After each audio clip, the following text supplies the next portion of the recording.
It's been 100 days, 100 days since October 7th, but here in Kibbutz Nir Oz, time is standing still. You can still find the remnants of the paradise it used to be, but more than all else, of the burning hell it had become.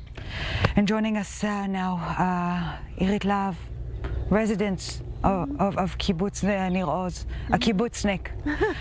Where are we? What are we seeing here? This is the house of Nili Margalit and Tamar Kedem Simantov. Nili Margalit was kidnapped, abducted, and she was released some 50 days ago. And Tamar Kedem Simantov and Johnny Simantov with the 3 children were murdered on October 7th. A family that was completely erased. Yes, not only them, Johnny's mother Carol also. 6 members of one family, grandmother, parents and little children. All completely Murdered, erased. yes. Let's try to get a clearer sense of what happened here. Even 100 days later, it is still impossible to understand minute by minute what exactly happened. But you woke up on a Saturday morning in your beloved home to what? We had the color red missile alert. We ran in our pajamas, jumped out of bed. We have 10 seconds to run to shelter. We did, me and my daughter. Closed the door. Another missile alert. My daughter ran out to get the dog in, grabbed luckily my cell phone, and we were there for 11 and a half hours. 2 minutes later, after that, those first alarms, constant automatic weapon and missiles, grenades, RPGs. We knew that the terrorists attacking the kibbutz. They were roaming those little paths here between the houses where kids used Hundreds of terrorists. Between 300 and 400 terrorists invaded the kibbutz, and there was constant automatic weapon shooting 6:35 a.m. until 4 in the afternoon, and we are helplessly trying to keep the doors closed because we knew that they're going door to door, killing. Every single one of you protecting their own house. Own doors. Yeah. Yes. And when did you realize that every single house here was going through the same? Very early in the morning, 7-ish, people started texting in the kibbutz's messaging system. People started writing. They're attacking our house. They're burning our house. I'm injured. I'm gonna die. Please help, from all corners of the kibbutz. So, and of course we hear. It's very clear. It's very obvious. And Nirit, 1 in 4. 1 in 4, no matter how many times I'm repeating this number in my head, 1 in 4 kibbutz members were killed. Either killed or kidnapped, yeah. There were 417 people, including babies and children and elderly people, living that day in the kibbutz, and 117 were either murdered or kidnapped. So it's more than 1 of 4. And Nirit, you know, we're standing here talking and you're explaining very clearly what happened here, and this is essentially what you've been doing since October 7th. For the past 100 days, this is what you've been doing, showing people what happened. Yes, I want the world to know. It's very important because it's unimaginable. I think even in movies you don't see such atrocities, such violence and hatred, and, you know, kidnapping babies, killing a whole family. This is not something you even don't see in movies. But after explaining that time and time again for 100 days, do you understand what happened here? Do you realize? No, it's hard to even fathom. I many times I think to myself, did I just imagine this? Maybe it didn't really happen. I hoping, but I know, of course I know it happened. To wake up from this nightmare. Yes. No, Yeah. neither one of us is able to wake up. It's terrible. i24NEWS, thank you very much. May we meet here again in 100 days and start talking about what will become of Nir Oz and not what we've lost. It's hard to imagine. Ay.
Welcome to this special broadcast here in Kibbutz Nir Oz, 100 days since October 7th, and we are here.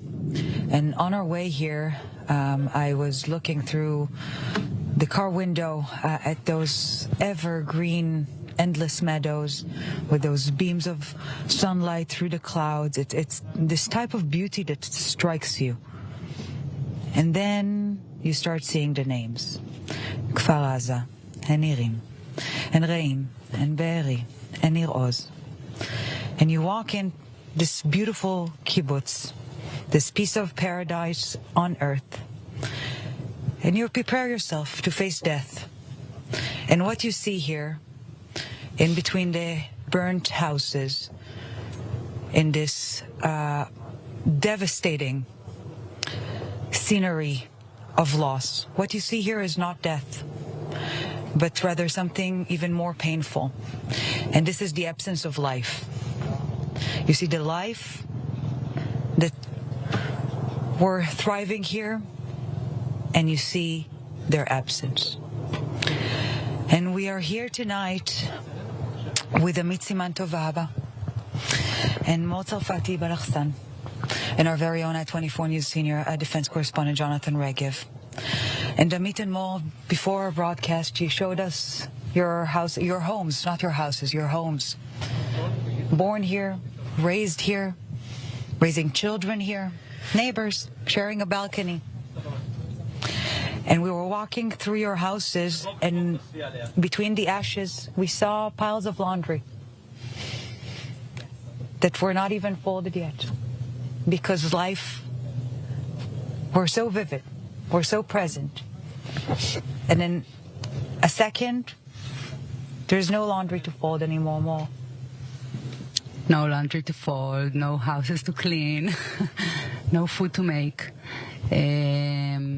Yes, it is devastating. It's even more devastating to think about how in 1 second, in 6:30 on Saturday morning, our whole life changed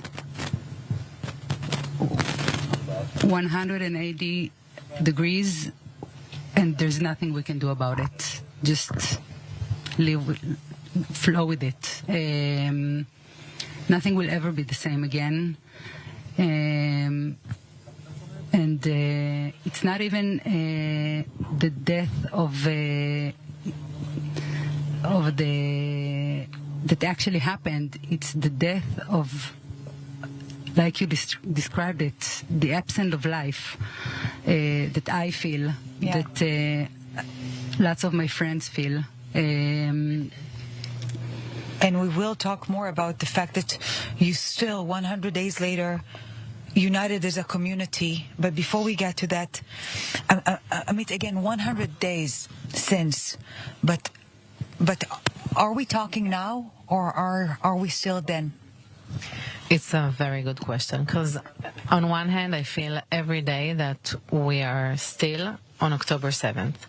Like, we remember it very well. Our kids keep reminding us stuff that we even forgot about that happened the same day.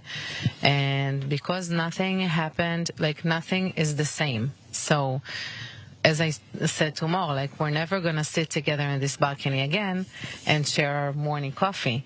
So even if we are sharing coffee again in the last few days, it's always in contrast of the coffee that you will not be sharing. Exactly. And yes, it feels terrible. In one hand, being like living all over again every day, the October 7th, and having our hearts with people who are not here and still in Gaza, and people that are murdered at this day. Let's try to go back to October 7th, because we're talking about hours and hours and hours of you, both of you mothers of children, with your kids in the safe room, and there's no other way to put it, fighting for your lives. Absolutely. Yes. Yes. We were sitting in the safe room with our kids, and the מחבלים. The terrorists. Came in and out more than once, more than twice. They screamed. They were happy. They came with all of their villages, women, children. Wait, so you're sitting with your kids in the safe room, what, 7, 8 a.m. in the morning after the attack began at 6:30, and you hear people celebrating right outside of the safe room? Yes. Right inside my house, outside of the safe room, yeah. Inside my house. Making a mess out of my house and living in it. Like actually living in my house when I'm locked in the safe room with my family. And my dog is trying to bark, and I keep holding her mouth not to do it. So they won't hear us. They were shooting at the door, and they were bombing stuff inside the house. And eventually they set the house on fire. We could hear everything. The paper making like a small fireplace, and spilling the gas, and trying to set it on fire. Yeah. While we're sitting inside, breathing the smoke of our own house, our own lives. We couldn't even see each other. My husband sat across in front of me. I couldn't even see him because of the smoke. And I hear... So what? It's a decision between suffocating or heading out and risking being shot? This is just... Mm-hmm.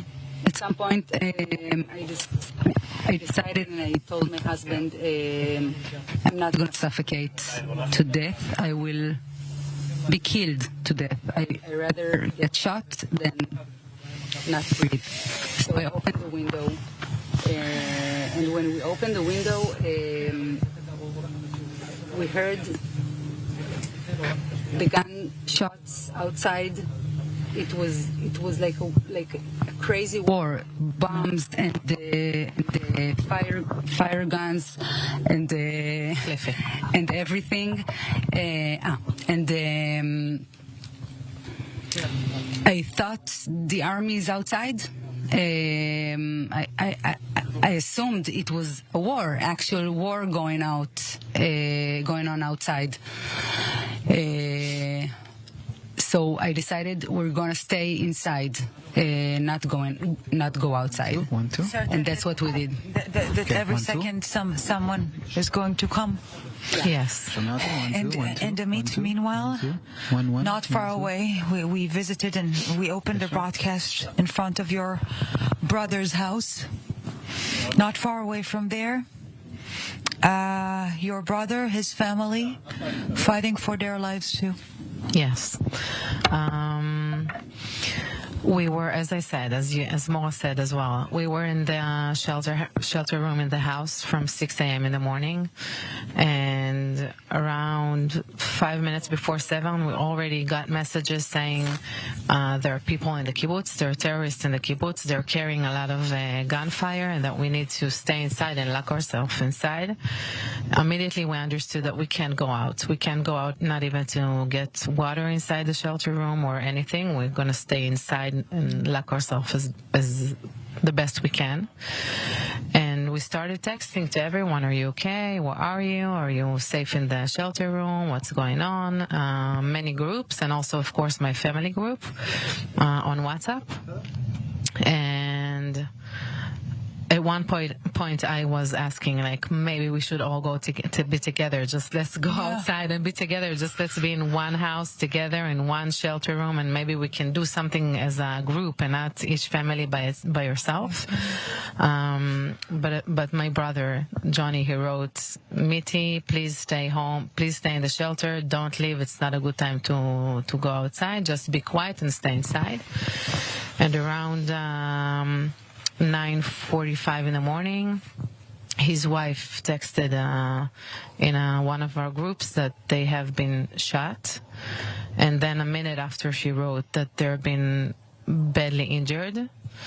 We haven't heard from them since, and we only went out of the shelter room around maybe 4:30 in the afternoon, even 5. So it's been hours sitting in the shelter room, knowing there is nothing I can do. And they're both, and the kids are being dead or dying together in a shelter room 50 meters from me, and I can't do anything. And also I need to keep my calm. I need to show my kids that we're strong and we're going to fight and we're going to survive, and that we're strong. We're going to do whatever we can. And then only at around 5 p.m. in the afternoon, do you all gather from the kibbutz and begin to realize what happened, who's here and who's not? Yes. The soldier came. 1 in 4. 1 in 4. We keep on saying this number. It's incomprehensible. It's insane.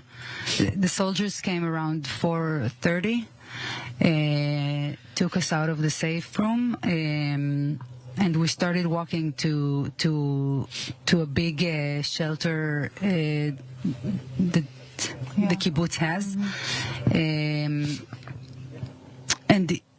that was a whole other scene. Like people starting to come over there, and we're counting who's here, who's not here. Groups of people is coming from all over the kibbutz. Every half an hour, maybe every hour. And it's not really a small community, but rather a big family, right? Yes. So yeah. So yes. you know every face that is walking in, and you especially know every face that is not there. Yeah. Yes, and we keep wondering, like, why aren't they here? Like, please, soldiers, can you go to this and that house and check if they're okay?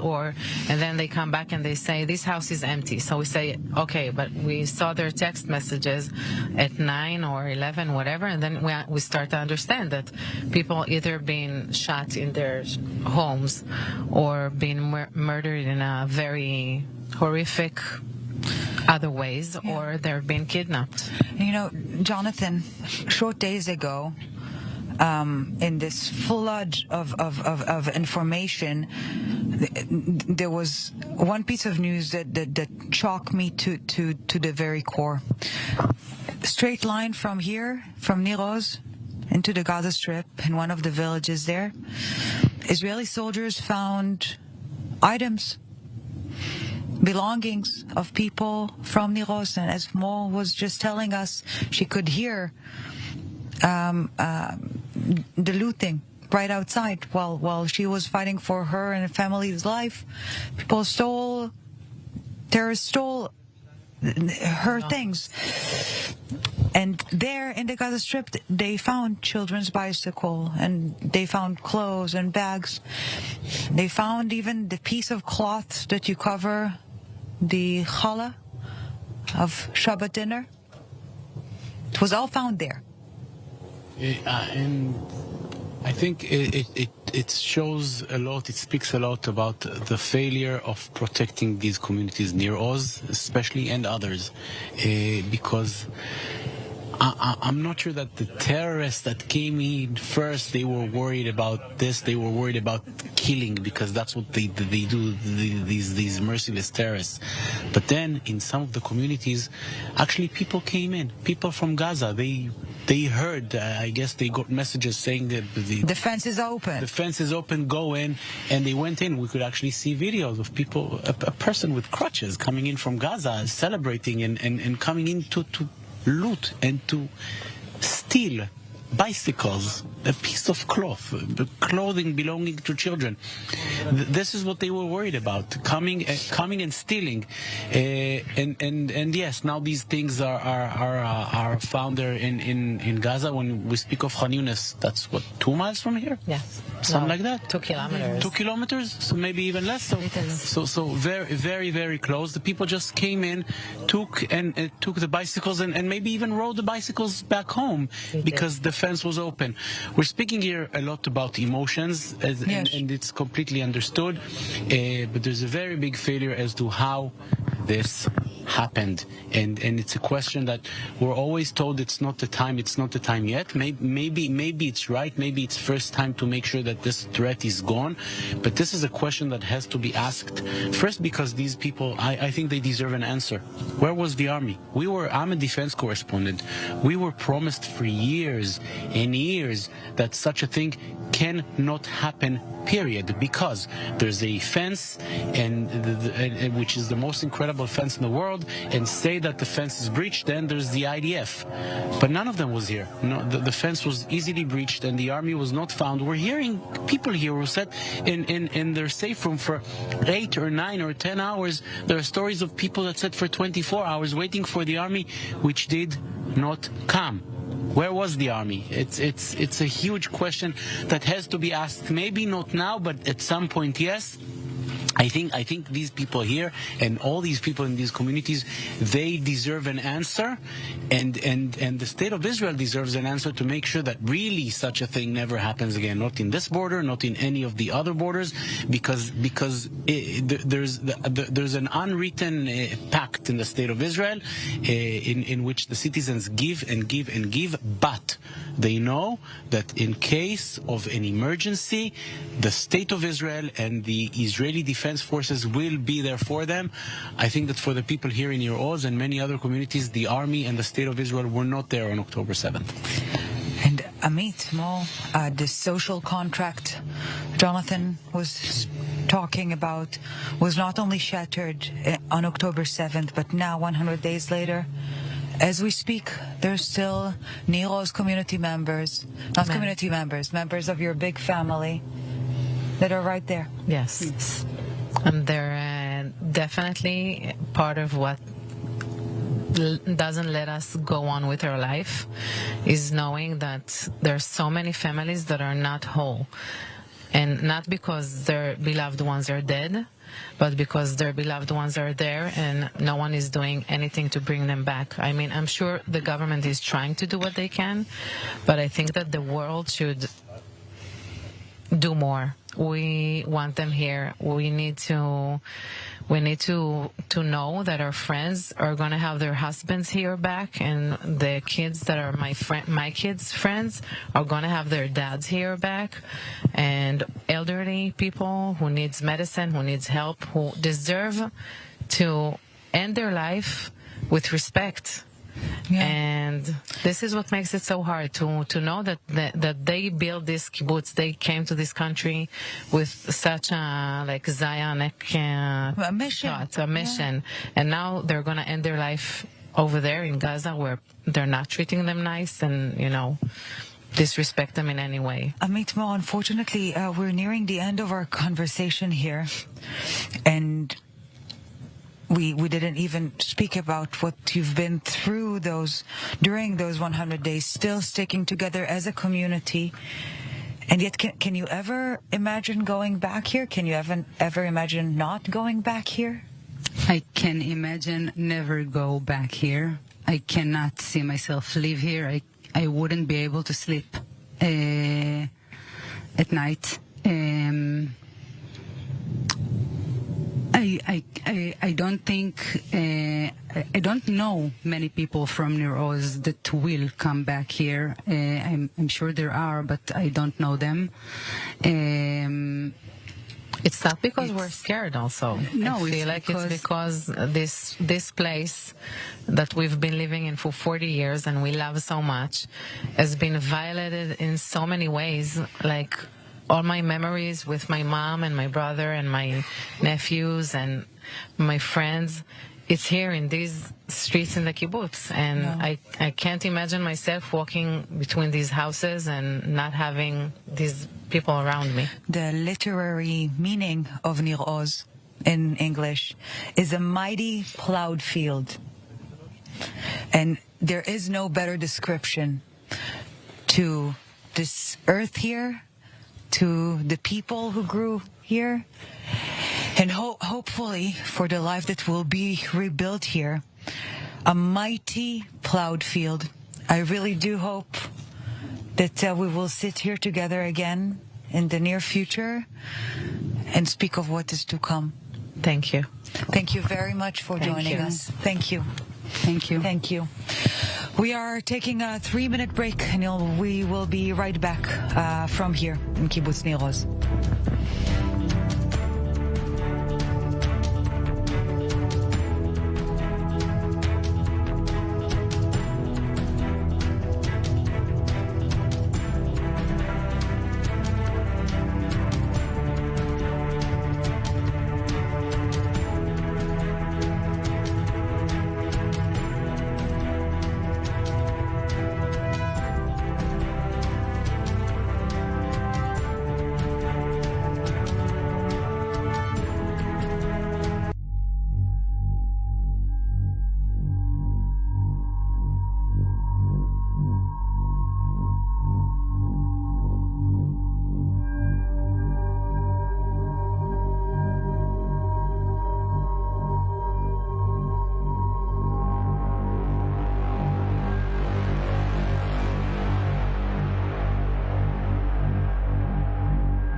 Israel is in a state of war. Families completely gunned down in their beds. We have no idea where is she. As our soldiers are fighting on the front line, but the general perception is something that certainly needs to be fought as well.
The ruins of Kibbutz Nir Oz, once home to more than 400 men, women, and children, now the scene of a massacre. 50% of the houses in Nir Oz need to be completely destroyed, cannot be rebuilt, cannot be renovated. All that's left is destruction, remnants of a once vibrant community. Nir Oz literally means meadow of strength. I love this place.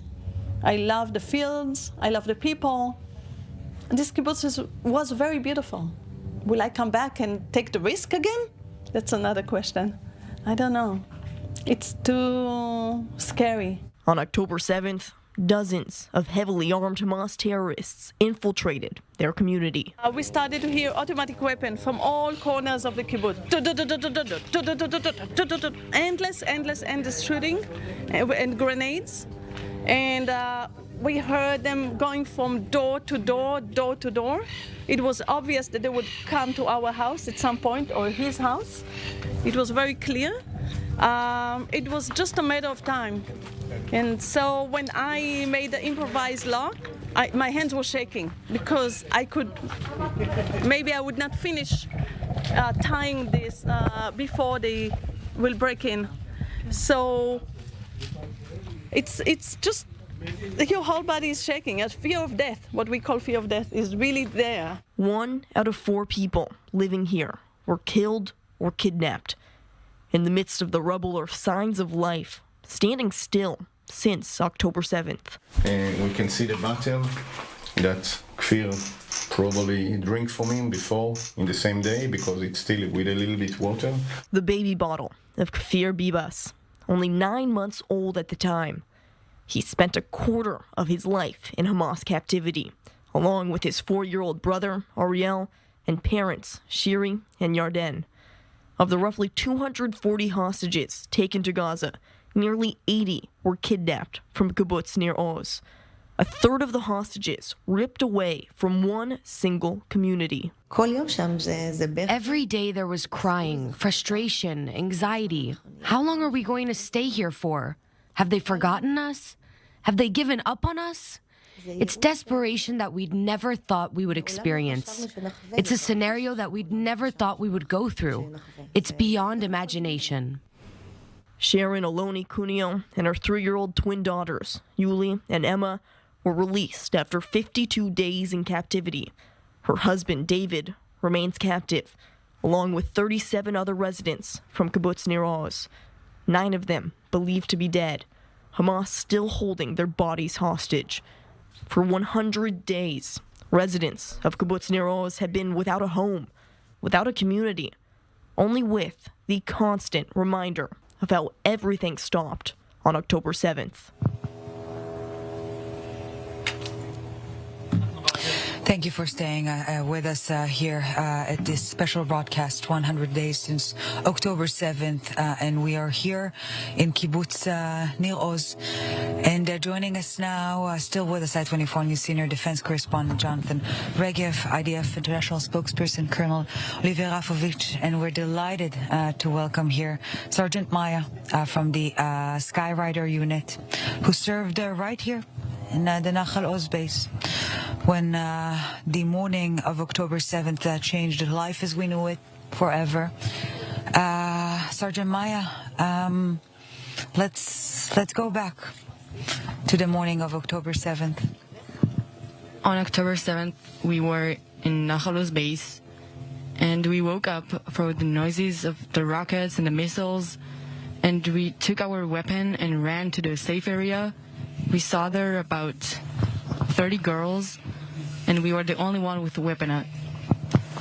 We sat there, still hearing the rockets and the missiles and the shooting. We didn't know what's going on.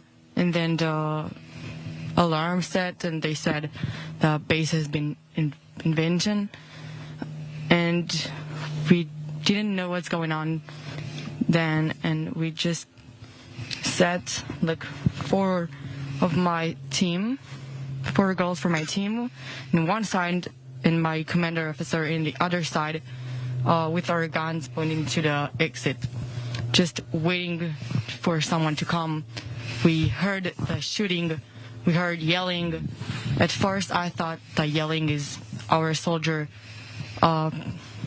killing the terrorists and taking on the situation, but then a terrorist got into our safe area. We recognized him because of his bandana and beard and his all outfit.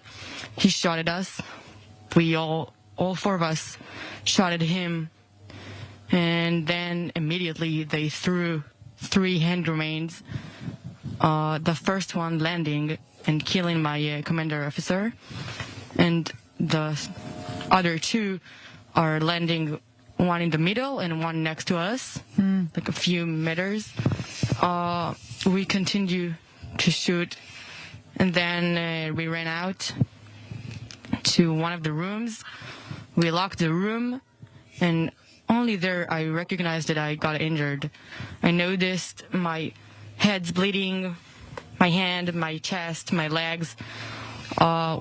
We noticed that we got the grenade injured us. Exploded, yeah. Yeah. And we locked the room, and we sat there around 7 hours. Thinking that what is happening? They got at the base. They took over at the base, killing everybody. We heard them shooting, we heard them yelling, we heard them celebrating. They yelled Allahu Akbar for 40 minutes, celebrating their success. They were really happy. They tried to get into our room. They tried to open the door, but it was locked. They continued to shoot and throw another grenades. One of the grenades slavered the window. Yeah. And we sat there with only our weapon in one of the magazines. And we tried to do our best and pointed the weapon into the window and to the door. But we have only 3 bullets left, and we were in our pajamas. Fighting for your life, fighting for the country with 3 bullets in your pajamas. Yes, that's what we have left. We just waited for someone to rescue us because we noticed that something is wrong. Something is insane. Colonel Rafovich, insane. It doesn't even begin to describe what we've just heard from Sergeant Maya and from so many others, just waiting. And, it reminds me one of those sentences that will probably never leave me and many others, of this 6-year-old brave girl not far away from here in Sderot after her parents were killed and she was hiding, her baby sister, and after hours of hiding in a car, she hears noises and Israeli soldiers are coming to rescue her, and she's asking them, "Are you of Israel?" And broken Hebrew, "Are you of Israel?" And this is exactly the type of a situation Sergeant Maya is describing, waiting for someone of Israel to come. First of all, like everybody here and everybody in the world are watching this program, would like to salute and to give all our respect to you, Maya, and to your bravery and to your courage, and to the fact that you saved not only your life, but you saved other lives on this day. And this day remained for us, for all of us, a terrible tragedy. We are now in Nir Oz, and we see the burned houses. We heard the testimonies of people who've lost their children, their families. What happened this day is something that never should have happened before. And it happened. And for now, we are not going to explain what happened because we know what happened. Now we are fighting. In these days, you are fighting, Maya, in spite of the fact that you did what you did. And again, I just humbly want to salute you. And you are a woman, you are a combatant, you are a soldier, but you are a hero. So thank you, first of all. And we should thank you, all of us in Israel and all over the world, Jewish people, and even other people, because what you did on this day is to fight against obscurity, against darkness, against Hamas. And it shows one thing: we must fight. And the fight should go on till Hamas will be destroyed. And what happened on this day in Nir Oz, in Nahal Oz, in Kfar Aza, in Sderot, in Ofakim, in the base, it is a willingness of one group, one ideology, to kill as much as possible Jews, Israelis, because they are Jews, because they are Israelis.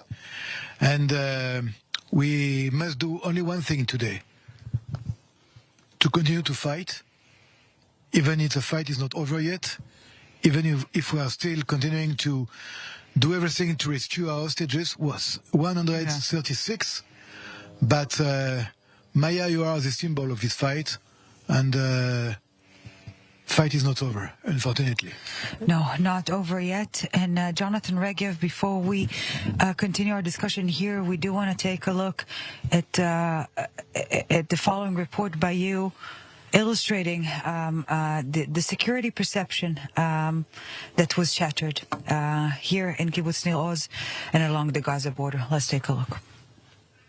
For more than a decade, Israel did everything it could in order not to carry out a ground operation in Gaza, despite thousands of rockets fired from the Strip during that period. But the terrible events of October 7th left it no choice. I want to pass this along to each and every soldier. We will continue to the end until victory, until Hamas is annihilated. Let there not be any doubt about it. This is the message I want to convey to all soldiers out there. There was no official statement marking the beginning of the ground operation. It began some 3 weeks after the October 7th attacks. The first stage included a massive advance into the northern Gaza Strip, including Gaza City and the terror enclaves around it, such as the neighborhoods of Jebalia, Sajaiya and Bet Hanun, all three of them in the eastern outskirts of Gaza, very close to the Israeli border. The attack on the Israeli communities of Sderot, Kfar Aza and Nachal Oz originated here. Weeks of fighting are now meant to ensure it never happens again. At the end of a stubborn and determined battle, we dismantled the military framework of Hamas in Jabalia. Hamas no longer operates in an organized manner in this area. We have deprived them from their main terror capabilities in this area.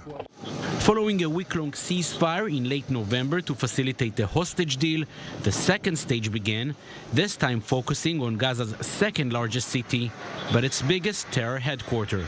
Khan Yunis in the southern part of the Strip is a central terror base for Hamas. We have expanded our activity there, adding another brigade, and we are continuing to act there with the use of new military tactics above the ground and below. Khan Yunis has been practically taken over, as is the case of the refugee camps just to the north. It means that above the ground, the Gaza Strip has been basically conquered, but under the ground, it's a different story. You can see inside here, deep down, a tunnel which was built for the last few months. You can see here the lift, heavy-duty lift. You can see the phone there with communication down to the tunnel. There are still plenty of tunnels all across the Strip, and Hamas terrorists operate from there. That is why the army acknowledges there is still a long way to go before a decisive victory can be announced. There are still terrorists in Jabalia, however, they operate without a framework and without commanders. We have encountered and will continue to encounter sporadic rocket fire from this area. We are deepening our achievements in these areas, but it takes time. There are no shortcuts in fighting terror. Shortcuts in fighting terror. This is exactly what Israel was doing for years as thousands of rockets were fired on it. Fixing that damage will be a long and grueling project. i24NEWS senior defense correspondent Jonathan Regev, those communities, those kibbutzes were the base of the Israeli security perception. There's a saying that if you turn a light on the Israeli map, if you turn a light every place there's a kibbutz, that's exactly the borders. It's true here, it's true in the north, it's true on the Jordan border, it's true for every border. And this is the front line. This is the front line. It's Nir Oz, it's Kisufim, it's Kfar Aza, it's Be'eri, it's all these places. They're right on the border. They were built in the 50s when coming here from the central Israel did not take an hour and a quarter by car. It's a journey that took hours. I remember it as a kid. Yeah. It's things that took hours, and yet the people came here and set in difficult conditions to set the borders of this country. That is what they did. 75 years later, we see that it's still the fact that it's a terrible thing that I'm going to say, but still it has to be said. The fact that these people here, they stopped these evil terrorists from getting further in. Yeah. If it wasn't Nir Oz, it would be communities further inside. And this is why those communities that were previously dubbed the Gaza envelope are now dubbed the Israel envelope, because they literally protected the state of Israel, period. And Jonathan, 100 days in, still no end in sight. Let's have a clearer sense of what are we talking about, 100 days of fighting? Yes, some numbers published by the army, and just before the story, Olivier here said there's still a lot to fight, and I think the numbers give us a sense of how much work there still is to be done. The number of terrorists, Hamas and other organization terrorists killed in the Gaza Strip is said to be around 9,000. It's a very big number, but the fighting force that Hamas and the Islamic Jihad and the other terrorist group they have is said to be around 35,000, something like that. Meaning, a long way to go. Meaning that roughly a quarter have been killed. A lot still have to be killed. Among them, the senior commanders, 2 Hamas brigade commanders have been killed so far. 19 battalion commanders, 50 company commanders. That shows that there's still a long way to go.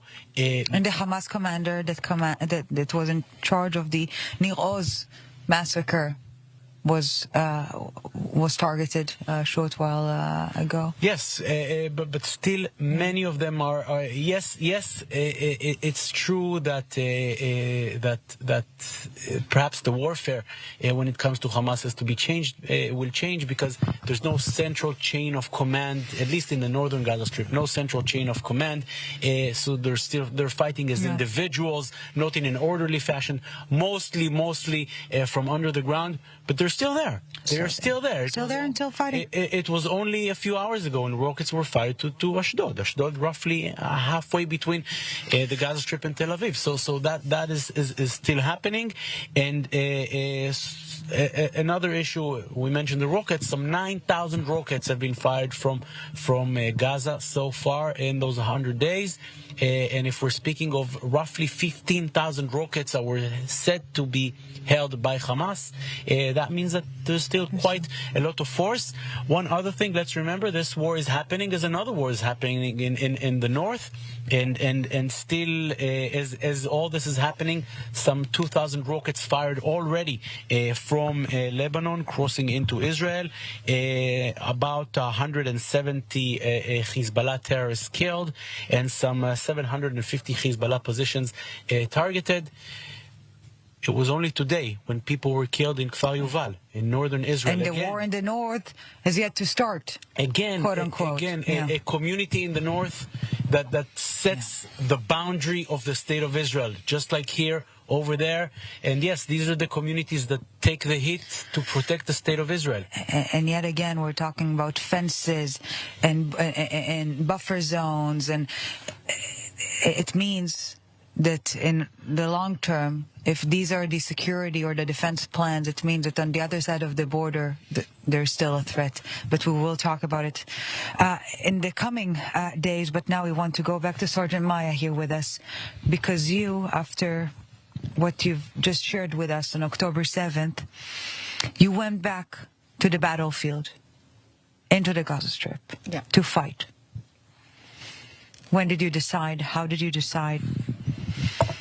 After I was a few weeks at home, going between my home and my the hospital that took care of me, recovering physically and mentally, I noticed that I want to go back. I want to be there. I want to be with my team, with my people. I want to be there. It's important to me, especially after what happened. I realized I'm missing that. I'm missing to be there in the front line.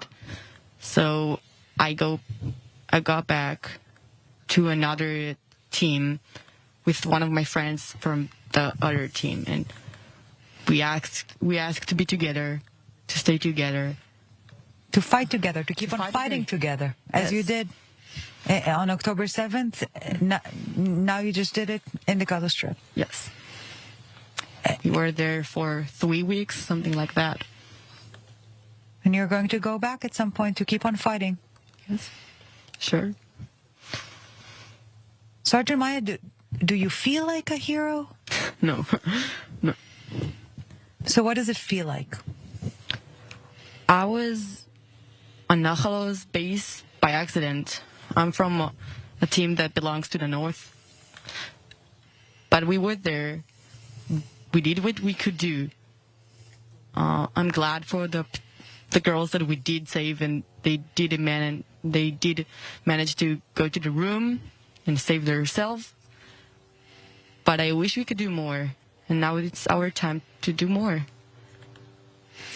Colonel Rafovich, if there's any hope amidst all this darkness, if the horror is so profoundly intertwined with heroism, it's this generation.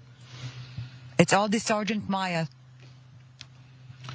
She's the symbol of what we are looking for, but it is also the expression of our strength against our enemy. And when they see what we are doing, what she is doing, what they did and what they will do, because again, I repeat, war is not over, and changes are still waiting for us. And again, this war will be a long war, and we need resilience, we need strength, we need inspiration. And our soldiers here and there in the Gaza Strip also have a very high moral, very strong spirit. And in a war, it's not enough to have rifles or to have weapons.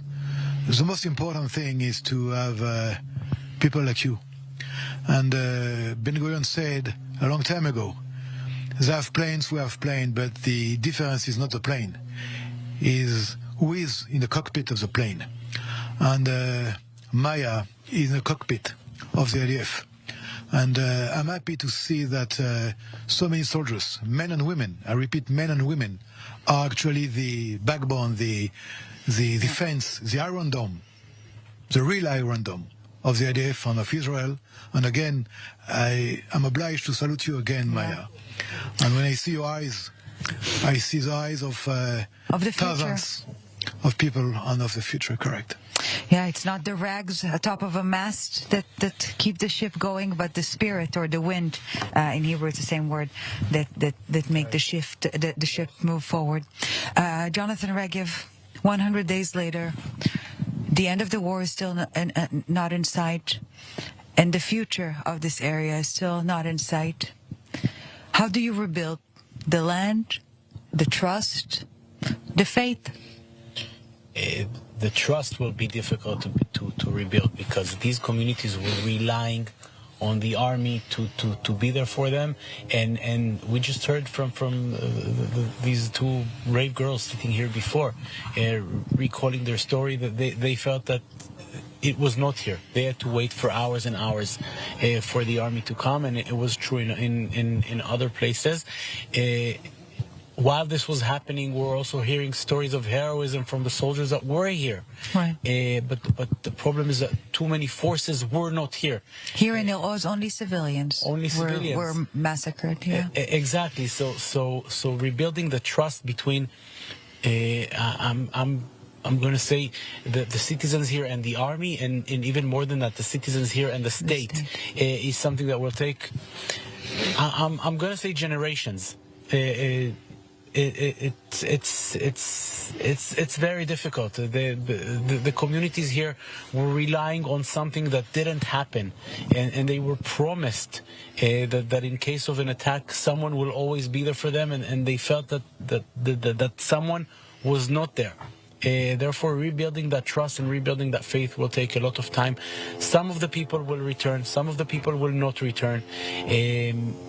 I think it will take years and years for this land to be the same again, if ever, because this is a very big trauma that again these places, they were never an easy. It was never an easy place to live in, but such a thing never happened, and rebuilding and coming back after this will be a very difficult task.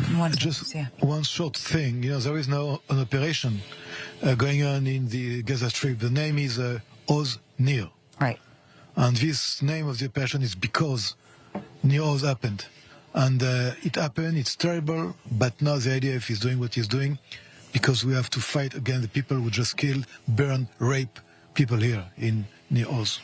And as said at the beginning of our broadcast, Nir Oz is a mighty plowed field, and this war will not end just when the hostages are back and when Hamas is eliminated. This war will only end when Nir Oz will go back to being Nir Oz, a mighty plowed field. Sergeant Maya, Colonel Olivier Rafovich, i24NEWS Senior Defense Correspondent Jonathan Regev, thank you very much for joining us. And thank you, dear viewers, for joining us on this special broadcast, 100 days since October 7th here in Kibbutz Nir Oz. May hope and strength prevail. Thank you very much for joining us. Thank you. Thank you.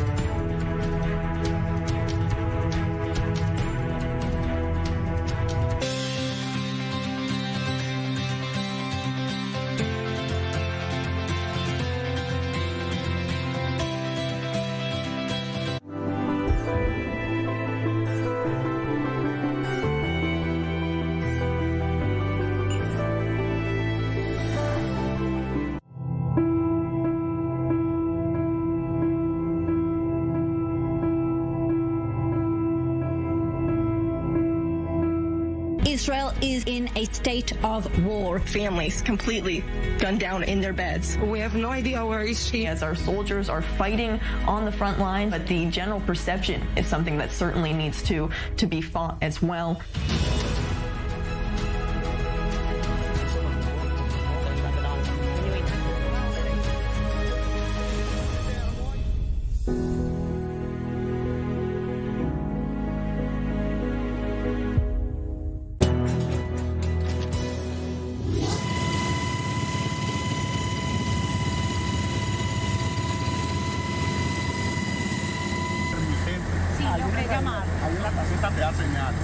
Para el momento, hasta ayer a las 11:12 de la noche.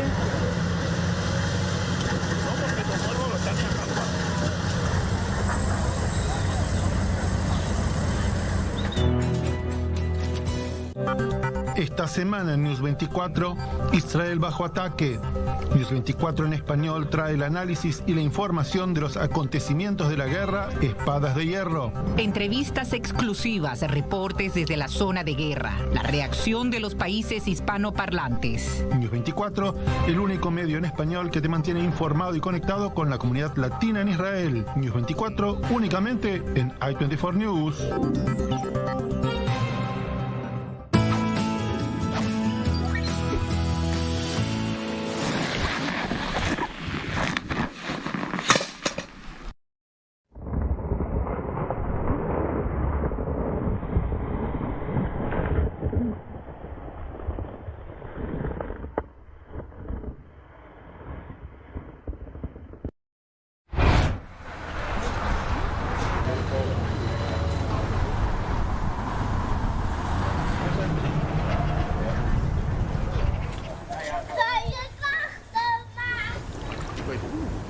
No, really big.